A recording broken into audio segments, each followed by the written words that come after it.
उत्तर प्रदेश विधानसभा में 10 सीटों पर उपचुनाव होने वाला है। इन 10 सीटों में एक सीट का नाम है कटेहरी, जिस पर हम चर्चा करेंगे कि कटेहरी की कहानी किस तरफ करवट ले रही है। बात यूं है कि इसको लेकर बीजेपी के अंदर खाने एक बहस छिड़ी हुई है, खासतौर से उसके सहयोगी दल निषाद पार्टी का कहना है कि कटेहरी की सीट उसको दी जाए। इसके पहले कटेहरी की जो सीट थी वो निषाद पार्टी के खाते में गई थी, जहां से विधानसभा चुनाव लड़ा था अवधेश द्विवेदी ने। महज 7,000 वोट से वो हारे थे, एकदम बिल्कुल नज़दीक का मुकाबला था। और इस बार भी निषाद पार्टी चाहती कि वो सीट उसको दी जाए, लेकिन बीजेपी का तर्क यहाँ है कि आप हार रहे हैं वहाँ पर, इसलिए आपका गठजोड़ जो बाकी जो जातिगत समीकरण वो भी ठीक नहीं हो पा रहा। इस तमाम सारे मुद्दे पर आज हम कटेहरी विधानसभा को लेकर चर्चा करेंगे। हमारे साथ शैलेंद्र है, मेरा नाम विवेक है। शैलेंद्र जी, क्या कुछ लगता है कि कटेहरी का जो मामला है तो किसकी तरफ जा सकता है, बीजेपी या फिर जो है निषाद पार्टी, किसको मिल सकता है वहाँ पर मौका? देखिए, इस बार जो लोकसभा चुनाव का जो पूरा परिणाम आया हुआ है उसको देखते हुए अनुप्रिया पटेल सीएम योगी के ऊपर बीजेपी का जो पूरा यूनिट है, इधर सरकार है, उसके हमलावर हैं। उनके पति हमलावर हैं। संजय निषाद भी बोल रहे हैं कि भैया निषाद समाज वाला जो आरक्षण था वो कब पूरा होगा। तमाम तरह की इस तरह की मतलब आवाज़ उठ रही है, खासकर गठबंधन के जो उनके सहयोगी हैं उनकी तरफ से। कटेहरी को लेकर अगर बात की जाए तो इस बार मुझे लग रहा है कि उस सीट पर बीजेपी अपना उम्मीदवार उतारेगी। निषाद पार्टी को सीट वो नहीं मिलने वाली है, क्योंकि 10 सीटें हैं। 10 में से 5 सीट पर समाजवादी पार्टी जीती थी, और इधर 5 में से 2 उनके गठबंधन थी। एक आरएलडी जीती थी, जो पश्चिमी यूपी जो चंदन चौहान है वो सांसद हो गए हैं, तो वो सीट थी। और दूसरी ये मझवा की सीट है, जो मिर्ज़ापुर से विनोद जो निषाद हैं, वो निषाद पार्टी से विधायक थे, बाद में वो भदोही से सांसद हो गए हैं। अब 2 सीट तो 10 में से 2 सीट तो निषाद पार्टी को नहीं मिलने वाली, मिलेगी एक ही, और वो मिलने वाली है सिर्फ मझवा। कटेहरी नहीं मिलने वाली है।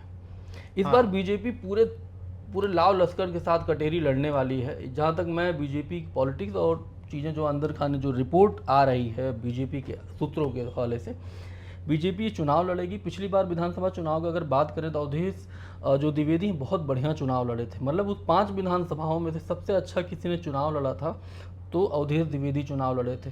अगर वहाँ बहुजन समाज पार्टी के उम्मीदवार पवन पांडे ना होते तो 40-50 हज़ार वोटों से वो चुनाव जीत जाते। लेकिन यहाँ पर एक बहुत दिलचस्प आंकड़ा भी कहता है, साल 1991 के बाद जब अनिल तिवारी वहाँ पर विधायक बने भारतीय जनता पार्टी से, उसके बाद से लेके अभी तक एक राजनीतिक सूखा पड़ा हुआ है भारतीय जनता पार्टी का, खासतौर से कटेहरी में। तब से वो सीट नहीं जीत पाई है। उनके बाद जो रामदेव वर्मा, उसके बाद शंखलाल मांझी सहित तो फिर एक क्रम शुरू हो गया सपा और बसपा का, लालजी वर्मा, इसके पहले धर्मराज निषाद। तो इसके बाद से फिर कभी कोई भी प्रतिनिधि चुनकर विधानसभा नहीं आया बीजेपी का। तो ये बड़ा चैलेंज है ना वहाँ पर। पिछली बार अगर जो है देखा जाए, निषाद पार्टी ने बहुत बढ़िया वहाँ पर प्रदर्शन किया था। तो ऐसी दशा में निषाद पार्टी जिद नहीं करेगी कि कटेहरी की सीट उसको दी जाए। 10 में से 1 सीट उसको मिलना है, निषाद पार्टी को सिर्फ 1 ही मिलेगी। ये पूरा जो चुनाव है, जिस तरह से लोकसभा चुनाव का पूरा परिणाम आया हुआ है, तो उंगलियां तो उठ रही हैं सीएम योगी के ऊपर। लेकिन इस चुनाव में जब 10 सीटों पर जो उनके ऊपर पूरा दबाव, किसी भी हालत में वो सारी सीटें जीतेंगे, मतलब सब कुछ अपना लगा देंगे वो। अच्छा, इस हालात में अगर मान लीजिए कि बीजेपी वहाँ जो है अपना प्रत्याशी उतारती है, तो कुछ ऐसे नाम हैं जो जिनको लगता है कि जिनको टिकट मिल सकता है, कौन से लोग होंगे? देखिए, बीजेपी में बहुत सारे नाम आ रहे हैं। एक तो अवधेश द्विवेदी का ही पहला नाम है, और दूसरा जो नाम है रमन शंकर सिंह, एक बार चुनाव लड़े भी हैं, 7-8 हज़ार वोट उनको मिला हुआ था, तो एक वो नाम है। और बहुत सारे नाम चल रहे हैं, कुछ कुर्मी समाज के लोग हैं, और सबसे बड़ा जो नाम है धर्मराज निषाद का। जहाँ तक मैं समझ रहा हूँ बीजेपी को, तो इस पूरी सीट पर अगर टिकट इस बार किसी को मिलेगा, बीजेपी अपना उम्मीदवार लड़ाएगी तो धर्मराज निषाद को लड़ा सकती है। आपको याद होगा कि ये लोकसभा चुनाव से पहले जो है कोई एक कार्यक्रम था अकबरपुर में, वहाँ पर उनको सीट नहीं मिली थी, बहुत नाराज़ हो गए थे। और ये भी चर्चा थी कि वो समाजवादी पार्टी में शामिल होने वाले हैं। वो बड़े नेता हैं, बहुत सामान्य, मतलब जैसे उतना ताम झाम उनके साथ में नहीं रहता है। वो अकेले 2-3 अपना जो भी समर्थक लिए बैठाए, 1-2 सिपाही बैठाए, कहीं चले जाते हैं। मतलब हर किसी से मिलना जुलना, हाँ बिल्कुल बिल्कुल।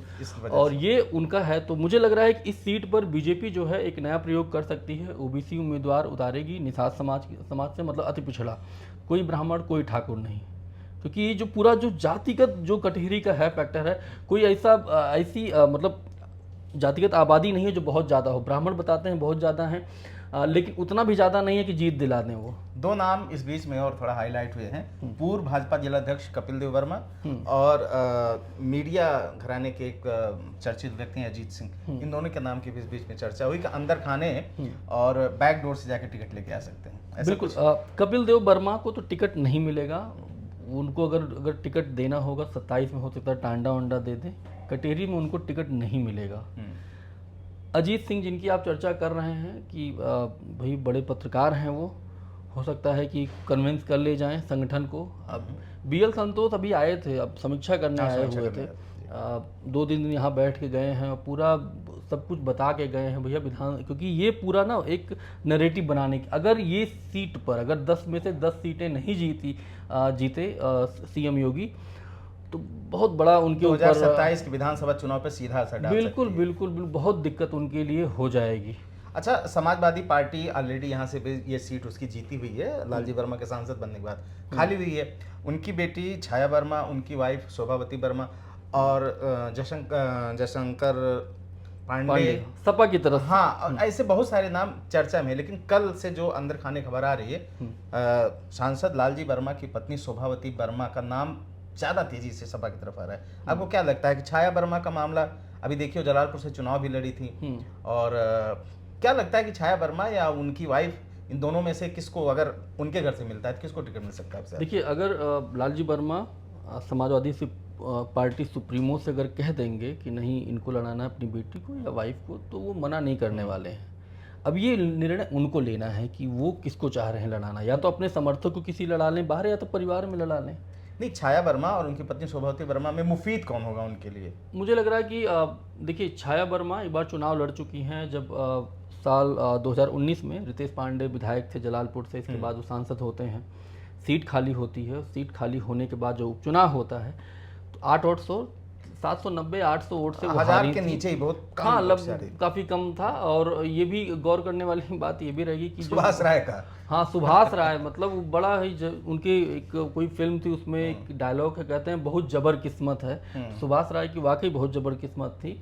जातिगत बात करें तो केवल 5 वोट हैं वहाँ पर राय बिरादरी के, वो उनके परिवार में। इसके बावजूद वो छाया वर्मा को चुनाव हरा देते हैं, बल्कि कुर्मी बाहुल क्षेत्र है ना। तो जहाँ तक मुझे लग रहा है कि जो नाम उनकी वाइफ का नाम आ रहा है, या जिसको भी आगे वो लालजी वर्मा कर देंगे, अपनी पत्नी को या अपनी बेटी को, टिकट उसी को मिल जाएगा। अखिलेश यादव कोई नानुकुर नहीं करने वाले हैं। लेकिन यहाँ पर एक बात और है, अगर बीजेपी धर्मराज निषाद को आगे करती है, तब उनकी पत्नी के लिए भी दिक्कत होगा और उनकी मतलब बेटी के लिए भी दिक्कत हो सकता है।